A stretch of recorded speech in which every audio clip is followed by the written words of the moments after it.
ఇదిగోండి తమలపాకు చక్కగా వస్తున్నాయి వర్షాలకి, ఇంత బాగా వస్తున్నాయి.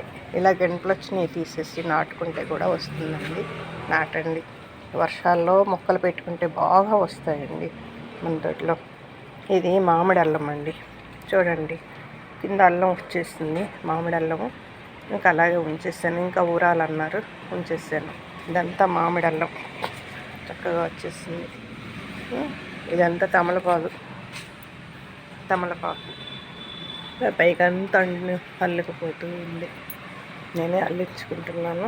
పెద్ద పెద్ద ఆకులు వస్తున్నాయండి, ఎంతో బాగుంటుంది. నేను రోజు ఒక ఆకు అయితే తింటాను దీనిలో. ఇలా తీసుకొని షుగర్ బీపీ ఉన్న వాళ్ళకి చాలా ఆరోగ్యానికి మంచిది కదండి. అందుకని నాకు బీపీ ఉంది, నేను తింటాను రోజు ఒకటి. కానీ 4 ముద్దు బారినట్లు అనిపిస్తుంది. ఇది తిన్న వెంటనే నోరు శుభ్రంగా కడుక్కుంటే అది పోతుందండి.